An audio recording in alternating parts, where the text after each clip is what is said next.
The revelations yesterday of cocaine, escorts, and prostitution has pushed me over the line.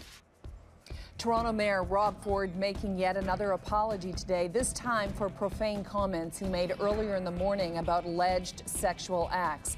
But he remained defiant, saying his former staff members were lying about accusations of escorts and cocaine use. Ford also told reporters he is receiving help from healthcare professionals in regards to excessive drinking. He offered no specifics. Political scandals are not exactly rare in the United States and Europe, but the global media cannot seem to get enough of the Rob Ford scandal right now. Some networks and newspapers have even embedded their reporters at Toronto City Hall.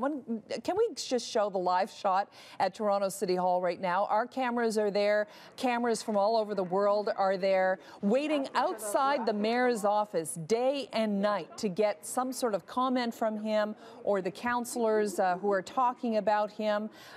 They are camped out there it seems like 24/7, certainly the hours of City Hall. Joining me now are two reporters who have covered this story extensively. Julie Wiener is a blogger for Vanity Fair, whose editor, Graydon Carson, is from Toronto, born in Toronto, Graydon Carter, rather, from Toronto. She joins me from New York. Julie joins me from New York. And Dominic Waghorn is a Sky News correspondent based in Britain, but he is based in Washington. Okay, Julie, let me begin with you. What do you see as so attractive for the international media about the mayor of the city of Toronto? What do I find so attractive about him? I guess no, just how about unattractive the story. He is. About the story, Julie. Right, no. Right, I understand. Just how unattractive he is. He is grotesque in so many ways.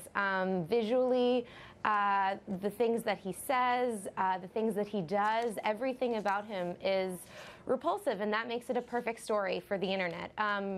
It is right at the intersection of everything that Vanity Fair covers: politics, scandal. I think that there is a style angle given the variety and unusual aesthetic choices of his ties.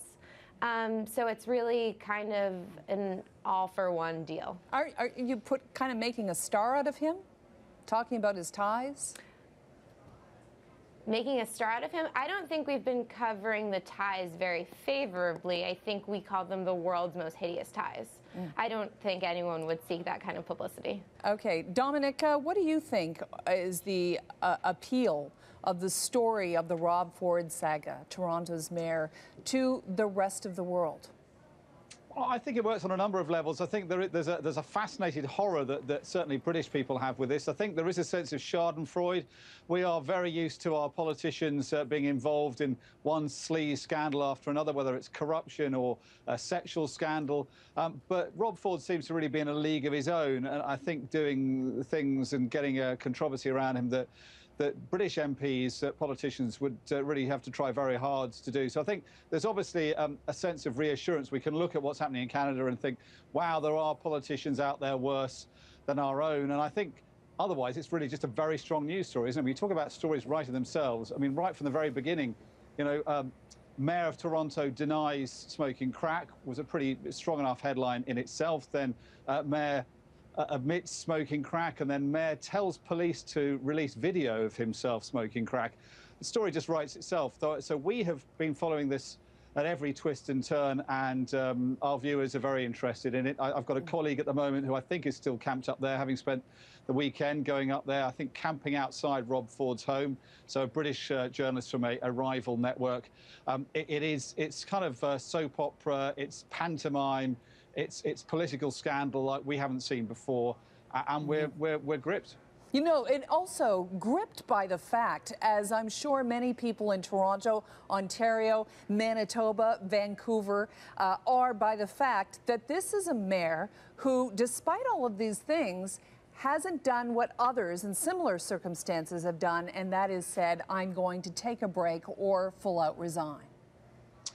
That's right, and I think if you, I have an interesting vantage point here in America. I can watch how the US media cover it, and I can cover it for British people back home. If you look at the US media covering this, they are anchors on CNN and other news channels, frankly, spluttering with indignation and incomprehension, because this is not following the set script that they are used to seeing, which public figures who fall into scandal disgrace are meant to follow. So you have public figures sinning, then apologising, confessing very publicly to Oprah Winfrey, for instance, America's confessor-in-chief, then promising they'll go into rehab and therapy, and this process of redemption, which Americans are so used to seeing, just simply not happening with Rob Ford. And I think that is really intriguing Americans and leaving them nonplussed. And I think for British people, despite the denial we had at the beginning, I think there is a refreshing honesty about Rob Ford, which I think a lot of British people like. And I think the scenes they saw in the council yesterday, where his brother accused fellow councillors of being hypocrites and holier than thou, I think people have such a low opinion of politicians at the moment that they look at Rob Ford with kind of as a duality. They're horrified by him, but they also find his honesty and his direct speaking rather appealing as well. All right, we're going to leave it there for now. Julie and Dominic, I'm going to ask you to stay with us. We have to take a short break. We've had a lot of lives to cover in the last little bit. We expect to have more, but hold on. We're going to come back to you with more on this panel straight ahead. We'll be right back.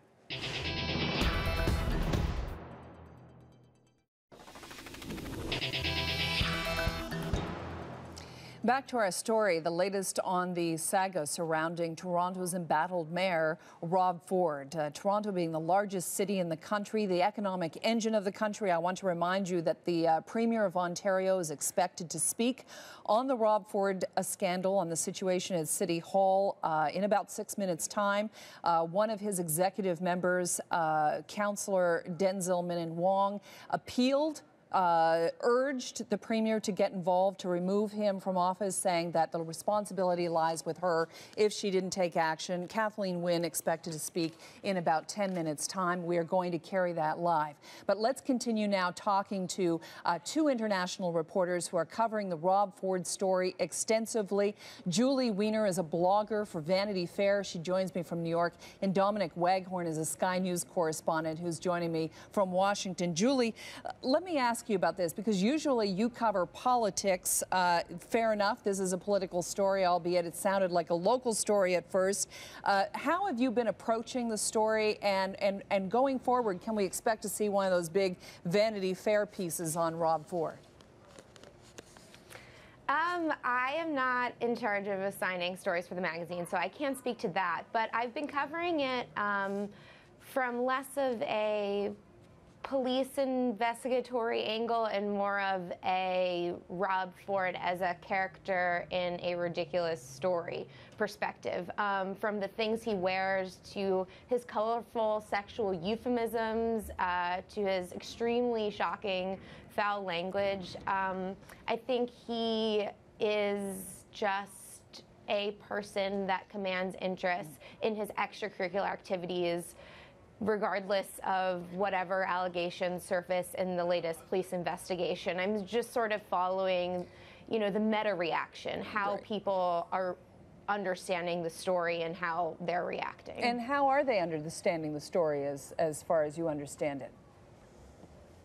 Well, I think it's a little shocking, as you both mentioned earlier, that he has not yet resigned from office, and even more shockingly that the Toronto City Council, as I understand it, doesn't have the legislative power to forcibly remove him. I think they voted yesterday on whether to politely ask him to think about what he's done. Not in America, politely, that's but crazy. not to think about what, I should yeah. correct you there, but to ask him to leave office, to step aside, at least to seek help. But today we're seeing demands for resignation. But you're right. There is nothing that can be done if he does not voluntarily resign, unless he is charged, convicted, and sent away to jail. That's right. Right. You know, it really reminds me, the only thing it really is comparable to is the Rod Blagojevich scandal. Rod Blagojevich was a governor of Illinois who, after Barack Obama won the 2008 election, was given the power to appoint a U.S. senator to fill Barack Obama's empty Senate seat. And he was wiretapped trying to sell Barack Obama's Senate seat for money or political favors. And after he was indicted for trying to sell the Senate seat for corruption, he went ahead and appointed someone to the seat anyway, and there was nothing really anyone could do about it. And there was an Illinois senator appointed by a governor who had recently been indicted. Dominic, you said you're following every twist and turn on this for Sky News. Is the public really talking about it at that level, where every twist and turn of what happens at Toronto City Hall matters? Well, it's hard to tell from my position here in Washington, but certainly if you look at the newspapers in the UK, you look at the news channels, literally every twist and turn is covered. His denial, his admission, his extraordinary confession, everything he says, the facts of the matter is what he's been saying today is already being carried on numerous British websites. The council hearings yesterday, that extraordinary video of him talking about killing somebody, it's all on our news websites and our newspapers, and there is a fascination, undoubtedly. I think part of it also is the fact that the way we view Canadians, actually, and I don't want to peddle in stereotypes, but we do see Canadians as you're meant to be the sensible ones and the kind of antidote to the craziness and the wackiness we see south of the border. So it is particularly surprising to see this happening in Canada, and on the kind of scale that we have with Rob Ford. And I think there is this sense of, where's it going to end? That's what makes it such a strong news story. There is this sense that you're watching, it's like watching your dad dancing drunk at a wedding. It's horrifying, but no one seems able to do anything about it. And I think Brits are astonished that the Canadians are powerless to stop this man careering through office so spectacularly embarrassingly for possibly another year. Yeah. Do you think it rubs off on Canadians that people have a different opinion of who we are based on what they're seeing? Well, I mean, is it going to be good for the Canadian image or not? I don't know. I think Canadians are seen as laid back, pretty mellow. Whether this is fair or not, maybe slightly dull in comparison to Americans. The Canadians are seen as the ones who left America because they didn't want to be part of the radical political experiment of the American Revolution. And frankly, Canadians do talk a lot about good governance, don't they? Yes. Hear Americans talk about liberty and motto. freedom. That's right. It's our motto. Right. Peace, order, and good government. And we don't seem to be seeing much of it in the mayor of Toronto, nor in the city's total inability to deal with him and remove him from office. So people are fascinated with that, undoubtedly. I think all publicity is good publicity, isn't it? It's certainly put Toronto on the map more than I think he's done so more than any other Canadian in history. Yeah, well, certainly the Toronto is out there a lot more than it was through all the social media and newspapers and, of course, news stations. I want to thank you both for joining me today. Julie Wiener, a blogger for Vanity Fair in New York. Dominic Waghorn, Sky News correspondent. Thanks for speaking with me from Washington. Thanks to you both. We're standing by to